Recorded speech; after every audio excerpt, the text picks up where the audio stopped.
There is a moment that every mother of a missing child knows. It is not the moment they are told their child is gone. It is not the first sleepless night or the first time they walk past a bedroom and cannot bring themselves to go inside. It is a quieter moment than any of those. It is the moment, somewhere deep in the middle of all those years of waiting, when they realize they have started to forget the exact sound of their child's voice. And that is the moment that truly breaks them. That is the moment that makes them feel like they have lost their child twice. Because you can survive almost anything in this life. But forgetting the voice of someone you love, that is a particular kind of grief that no one ever fully comes back from.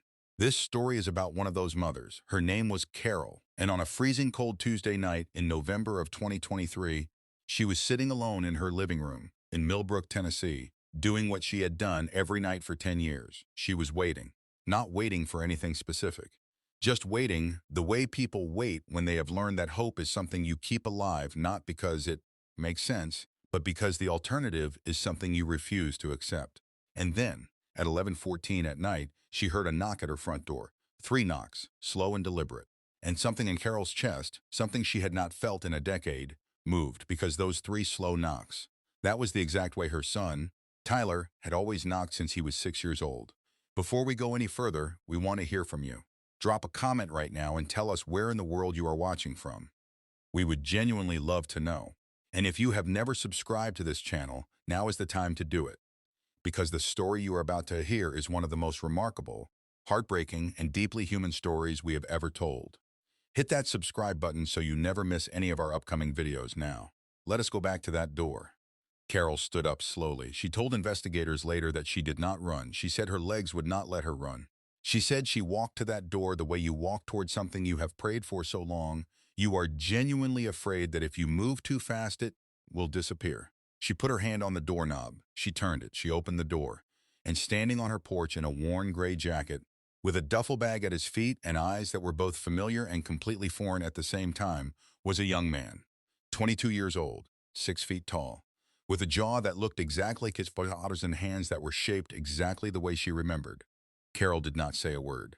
She looked at him for 3 full seconds, and then she dropped her knees on that front porch, and she sobbed in a way that neighbors later said they could hear from 2 houses down, because standing in front of her, 10 years older, 10 years quieter, 10 years gone, was her son, Tyler James Mercer, the boy who had vanished without a single trace on October 14, 2013, the boy the police had eventually stopped actively searching for, the boy whose case file sat in a drawer marked cold. Tyler was home. But here is the thing that nobody tells you about stories like this. Sometimes, and this is the part that will stay with you long after this video ends, sometimes the return is harder than the disappearance. Because Tyler did not come home simply because he had found his way back. Tyler came home because he had found out something. Something he had been carrying for a decade. Something that, the moment he said it out loud, would not just change Carol's life. It would change the life of someone else in Millbrook entirely. Someone who had been sitting at Carol's dinner table for years. Someone who had held Carol's hand at every single vigil. Someone Carol trusted with everything she had. Stay with me, because the secret Tyler came back with changes the entire story from the very beginning. Let us set the scene properly. Because to understand what happened to Tyler Mercer and why it matters, you need to understand the world. This story takes place in Millbrook, Tennessee, a town of about 28,000 people situated in Sumner County, roughly 20 miles northeast of Nashville, the kind of American town that looks from the outside exactly like the version of America people mean when they say they miss simpler times. There is a Friday night football game every fall. There is a 4th of July parade every summer. People wave at each other from their driveways. Kids ride bikes after school. Nobody locks their doors till well after dark, if they lock them at all. And on October 14, 2013, in that exact kind of town, a 12-year-old boy named Tyler James Mercer left Millbrook Middle School at 3 o'clock in the afternoon, turned left on Crest Haven Road toward home, and was never seen again. Not that day, not that year, not for a full decade. There were no witnesses beyond the school property. No surveillance camera caught him past the 2-block mark. No ransom note, no struggle, no signs of a fight. He was there, and then he was not. And the town of Millbrook, which had never dealt with anything like this, fractured almost immediately into theories and suspicions and the particular kind of fear that comes when something that was supposed to be safe turns out not to be. Now, before we go any further, there are 3 questions that are going to drive everything you are about to hear.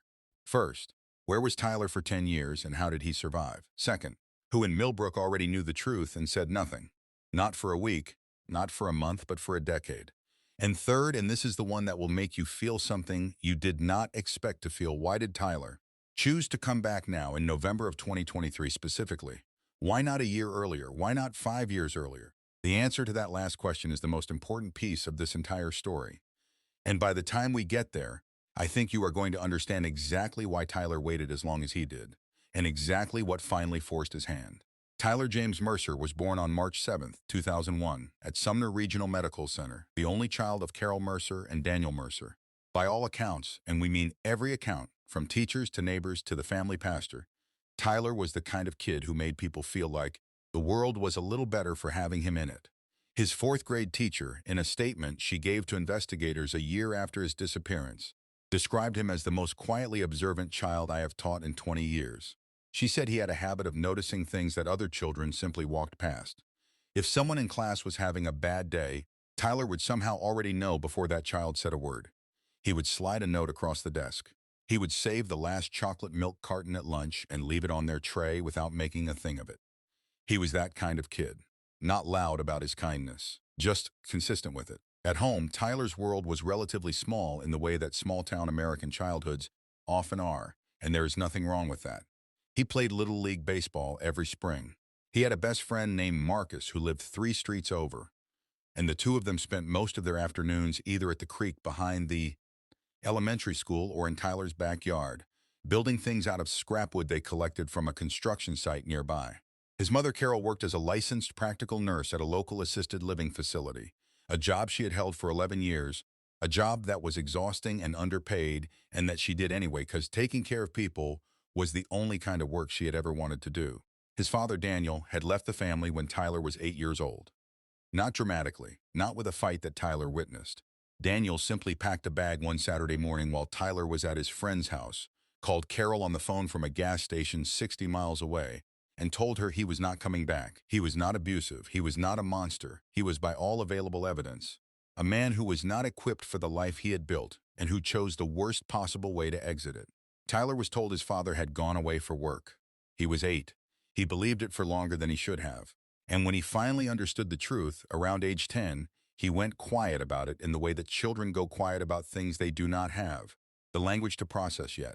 Carol did everything she could. She worked double shifts when she had to. She made sure Tyler never missed a baseball game or a school trip. She made sure their small house on Crest Haven Road was always warm and always had food in it. But she was one person doing the work of 2, which meant there were gaps. There were hours she was not home. And into some of those gaps stepped the person who would become the most important supporting character in Tyler's early life. Her name was Renee Dalton. Carol's best friend since they were both 17 years old, waitressing at the same diner on summer break. Renee had moved back to Millbrook from Atlanta in 2009, following a divorce of her own, and had slotted back into Carol's life as though she had never left. She was Tyler's unofficial aunt. She picked him up from school when Carol was running late. She made him dinner on Tuesday nights. She helped him with science projects. She taught him to play cards. She called him T, a nickname no one else used, a nickname that, over the years, became a kind of private language between them. Renee was, by every outward measure, the second most important adult in Tyler's life, which is exactly why what happened is as devastating as it is. But we are not quite there yet, because first you need to understand what Tyler saw. What he saw on a September afternoon roughly 3 weeks before he disappeared. What he walked in on by accident, in a place where he never should have been, and what a woman he loved told him immediately afterward that made a 12-year-old boy so frightened, not for himself, but for his mother, that he made a decision that no child should ever have to make. In the weeks before October 14, 2013, Tyler's teacher noticed behavioral changes. He was distracted in class. He had stopped eating lunch with Marcus. He was seen sitting alone on the bleachers after school on 2 different afternoons, just staring at the ground. His school counselor would later review his file and note that he had visited her office once during that period, on October 1st, 13 days before he vanished. According to her records, he sat down, said nothing for a full 2 minutes, and then asked her a single question. He said, if a kid found out that somebody was doing something really wrong to someone they loved, and they were scared to tell, what would happen? To the kid if they told? The counselor asked him if he was talking about himself. Tyler said no. She asked him if anyone was hurting him. He said no. She gave him a pamphlet about the school's anonymous tip line, told him he could always come back, and made a note to follow up. She followed up the following Monday. But Tyler was not at school that Monday. Tyler was already gone. October 14th, 2013. A Monday. Cold for October, even in Tennessee. The kind of morning where the air has that particular smell that means summer is truly over. Tyler arrived at Millbrook Middle School at 7:42, according to the front office sign-in log. He attended all 4 of his morning classes. He ate lunch, half a sandwich, according to the cafeteria aide who would later speak to investigators, which was unusual because Tyler normally ate everything on his tray. At 2:58, he collected his backpack from his locker. His homeroom teacher saw him in the hallway at 3 and said he looked, in her words, like he had somewhere important to be. He exited the school through the east doors at 3:04 in the afternoon. A security camera above those doors captured him turning left onto Cresthaven Road. That footage was the last confirmed visual record of Tyler Mercer for 10 years. Carol called the school at 4:45 when Tyler had not come home and was not answering the neighbor's phone, which is the number she used to reach him after school. She called Marcus's house at 5. She drove the route between school and home twice by 5:30. She called the Millbrook Police Department at 6:03. The responding officer, following department protocol for cases involving children above the age of 10 without prior concerning circumstances, classified Tyler's disappearance as a potential runaway situation. He noted in his report that Tyler came from a single-parent home with a non-resident father. He advised Carol to check with friends and extended family and call back in the morning if Tyler had not turned up. Carol did not sleep that night. She called back at 6 in the morning. A full missing persons investigation was not formally opened until October 16, 48 hours after Tyler walked out of those school doors.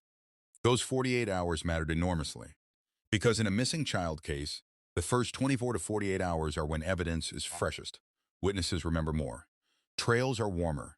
Every hour after that is an hour the case gets harder to solve. The investigator eventually assigned to Tyler's case was a 15-year veteran, the Sumner County Sheriff's Office, named Detective Ron Pruitt. He was thorough. He was experienced. He genuinely wanted to find this boy. He would later say, in a recorded interview, that the Tyler Mercer case was the one that stayed with him longest, even after retirement, precisely because there was so little to go on. No signs of a struggle, no witnesses beyond the 2-block radius from school, no evidence of a predator or an unknown vehicle, no activity on any account connected to Tyler or his immediate circle, and no note, no explanation, nothing. There was, however, one item found in Tyler's school locker that was logged into evidence and that would not be fully understood for nearly a decade. Inside the front zipper pocket of a second backpack Tyler kept in his locker, a spare bag he used for baseball equipment, investigators found a folded piece of notebook paper. On it, in Tyler's handwriting, were 3 things: a phone number, an address in Clarksville, Tennessee, approximately 45 miles northwest of Millbrook, and a name. The name written there was his father's name, Daniel Mercer. Detective Pruitt contacted Daniel Mercer within 24 hours. Daniel Mercer cooperated fully. He denied any contact with Tyler in over 2 years. He provided phone records, bank records, and submitted to a voluntary polygraph examination. The results were consistent with his account. He had not seen or spoken to his son. He did not know where Tyler was, and the address Tyler had written down was an old address. Daniel had moved. 6 months prior, the lead went nowhere, the case went cold, and for 10 years, Tyler Mercer remained one of approximately 35,000 active missing children cases in the United States, a statistic that should trouble every single one of us far more than it does. Here is something that the missing children statistics do not capture. They do not capture the specific, grinding daily texture of what it is to be the mother of a missing child in a small American town. Carol Mercer did not get to grieve in private. She did not get to fall apart behind closed doors on her own schedule. From the moment Tyler's name appeared on local news, she was public. She was watched. She was, in the particular and cruel way that American true crime culture works, simultaneously pitied and scrutinized. There were vigils. Carol attended all of them. There were interviews. Carol gave all of them. There were years, particularly in the first 3, when the case would briefly resurface. A tip would come in. A detective would drive out to the house on Cresthaven Road. Carol would sit across the kitchen table and answer the same questions she had answered 40 times before, searching their faces for anything new and finding nothing. Renee was there for all of it, every vigil, every interview preparation. Every night, Carol called her at 2 in the morning, because the silence in the house had become too loud to bear. Renee organized the fundraising campaign that kept the missing persons hotline active for Tyler's case through year 7, when funding typically runs out. Renee drove Carol to Nashville for the meeting with the National Center for Missing and Exploited Children. Renee sat in the waiting room of Carol's therapist office because Carol had asked her to, because Carol said she felt safer knowing Renee was just outside the door. And the town of Millbrook watched all of this and said to one another, "That is what a real friend looks like. That is loyalty. That is love." And Renee Dalton was for 10 years the most admired person in Carol Mercer's life. Now, let us talk about what was actually happening. Because parallel to all of that, parallel to the vigils and the interviews and the held hands and the 2 a.m. phone calls, there was a different story unfolding. One that existed in the space between what people present to the world and what they are actually doing when no one is looking. In 2015, 2 years after Tyler disappeared, an attorney in Gallatin, Tennessee, filed a quiet legal complaint with the state's Adult Protective Services Division. The complaint involved a 74-year-old woman named Margaret, whose last name we are withholding at her family's request. Margaret had lived in Millbrook her entire life. She had known Carol Mercer's family for years, and she had, according to the complaint, been the victim of financial exploitation by someone she trusted. The complaint was investigated, briefly, and then closed due to insufficient evidence. Margaret's family was told the matter had been resolved. It had not been resolved. It had simply gone underground, because the person named in that complaint, the person Margaret's family suspected of having access to her finances through a fraudulent power of attorney arrangement, was someone with deep roots in Millbrook, someone known to be reliable, caring, community-oriented. The complaint named Renee Dalton. Nothing happened. No charges were filed. No arrest was made. The case file was archived. And Renee Dalton continued to sit at Carol Mercer's dinner table every Sunday night and continued to hold Carol's hand at Tyler's annual October vigil, and continued to be the most admired woman in that small Tennessee town. But here is the thing about secrets in small places. They do not disappear. They just wait. November 7th, 2023. Tyler Mercer knocked on his mother's door and came inside. And in the kitchen of the house on Crest Haven Road, at a table he had eaten at 1,000 times as a child, now a 22-year-old man, he told his mother the truth. All of it. From the beginning. Here is what Tyler had seen in September of 2013, 3 weeks before he disappeared. He had gone to Renee Dalton's house after school to retrieve a baseball glove he had left there. Renee's car was in the driveway, but she did not answer the door. Tyler, who had been coming and going from Renee's house since he was old enough to walk there alone, went around to the back door, which was always unlocked. He let himself in. He could hear Renee on the phone in her office, a converted spare bedroom at the end of the hall. He was about to call out to her when he heard something that stopped him cold. He heard his grandmother's name, his mother's mother. A woman named Dorothy, who at that time was 71 years old and living in a care facility in Hendersonville, roughly 15 miles away. Dorothy had been diagnosed with early-stage dementia the previous spring. Tyler heard Renee say, very clearly and very calmly into the phone, "The transfer needs to go through before the end of the month. Her daughter doesn't check those accounts. She never has." Tyler did not fully understand what he was hearing. He was 12 years old and had no framework for financial fraud or power of attorney manipulation. But he understood enough. He understood that Renee was talking about his grandmother's money. He understood that Renee was saying his mother did not check. And he understood, in the way that children understand things before they have the words for them, that whatever was happening was wrong, and that it was being done to someone his mother loved, by someone his mother trusted completely. He backed out of the house without making a sound, and then he did what frightened children often do. He froze. He did not tell his mother immediately. He was afraid of what Renee might do. He was afraid of what it would do to his mother to find out. And then, because 12-year-olds sometimes go to the most complicated possible source for help, he reached out to his father. He sent Daniel Mercer a letter through an address he had found in an old card his father had sent 2 years earlier.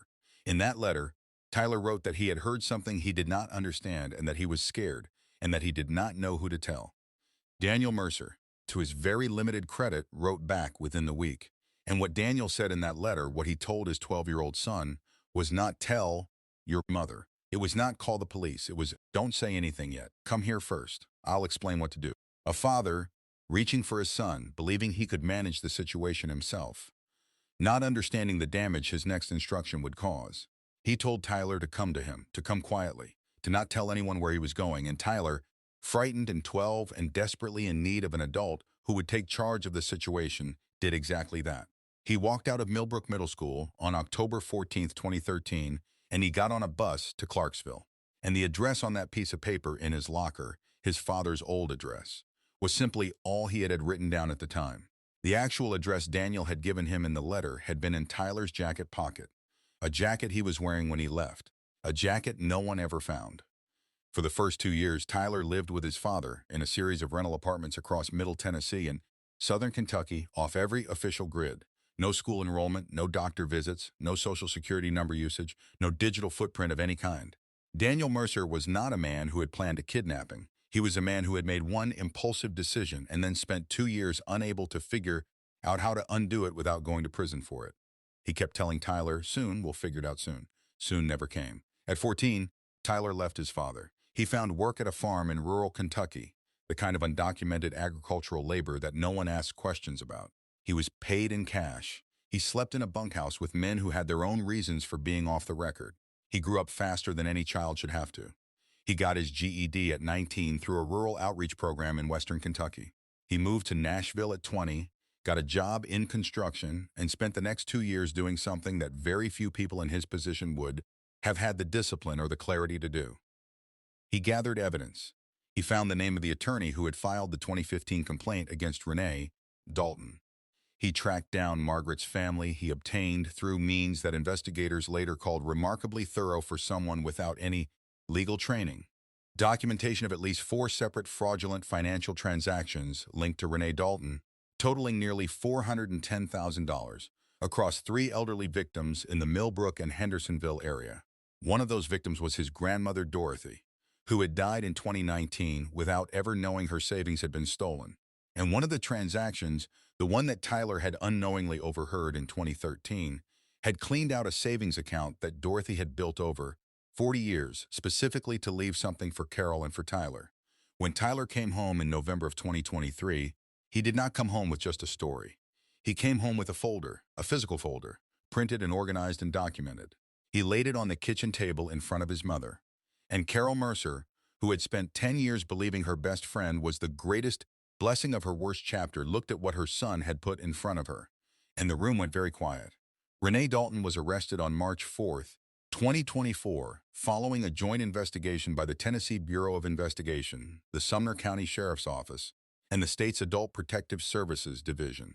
She was charged with 5 counts of financial exploitation of an elderly adult, 3 counts of wire fraud, 2 counts of abuse of power of attorney, and upon review of her conduct during the original missing persons investigation, 1 count of filing a false statement with law enforcement. She had told investigators in 2013 that she had no knowledge of any reason Tyler might have run away.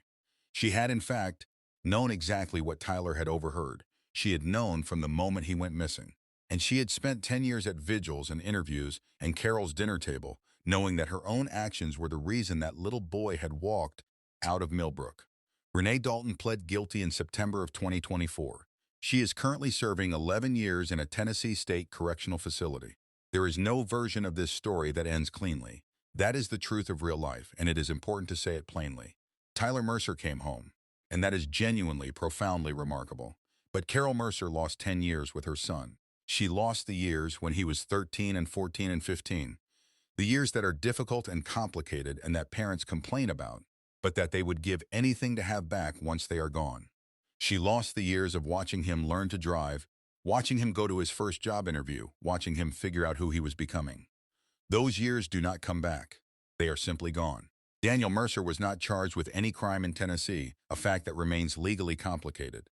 A father who takes his own child, who does not abuse that child, who keeps him fed and housed even while hiding him. The law in this particular case had limited reach.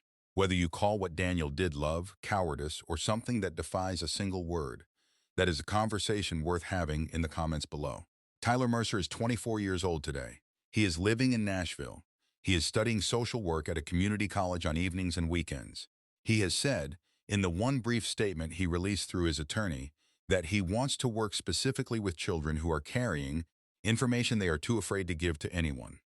Children sitting in a counselor's office, asking hypothetical questions that are not hypothetical at all. He said something in that statement that has stayed with many people who read it. He said, "I was 12 years old, and I thought the only way to protect my mother was to disappear. I want to spend whatever time I have making sure no child ever feels that alone again." Carol Mercer still lives in the house on Cresthaven Road. She still works at the assisted living facility. She has said she is not ready to speak publicly about everything yet, and that deserves to be respected without question. What she did say to a neighbor who shared it with local press was this: "My son came home. That is more than I ever let myself fully believe would happen. The rest of it, I'll deal with the rest of it. But my son came home." And Dorothy, Tyler's grandmother, the woman whose savings were stolen by someone she had trusted, the woman who died in 2019 never knowing any of this, had one thing that Renee Dalton could never take from her. She knew, every single day of her life, that her grandson loved her. Tyler had told her that regularly, in the visits he could not make in person during those 10 years. Through a card he mailed to the care facility once a year, unsigned, with no return address that simply said, "Still thinking about you." The staff at the facility kept every one of them. Carol found them in a box after Dorothy passed. 10 cards, 10 years, one for each year Tyler was gone. He had never stopped. I want to leave you with a question, and I want you to actually sit with it before you answer. At 12 years old, Tyler Mercer made a decision that most adults would not have had the courage to make. Not the running, but the reason for it. He saw something wrong being done to someone he loved. He was threatened. He was frightened. And rather than simply staying quiet and hoping it went away, he reached for the one option he believed might lead to someone fixing it. It was the wrong option, chosen by a child who had no good ones. So here is the question. How many people in your life right now would you say are genuinely, completely trustworthy with the things that matter most to you? Think about that. And then drop your answer in the comments, along with where in the world you are watching from, because we read every single one. If this story moved you at all, please share it with someone you think needs to hear it. And subscribe to this channel, because the next story we are telling involves a woman who was declared legally dead while she was still alive, and the one person responsible had been in the same room with her family every Thanksgiving for 7 years. You do not want to miss it. Until then, hold the people you love a little closer tonight and trust carefully, because as Tyler Mercer's story proves, the most important secrets are never kept by strangers.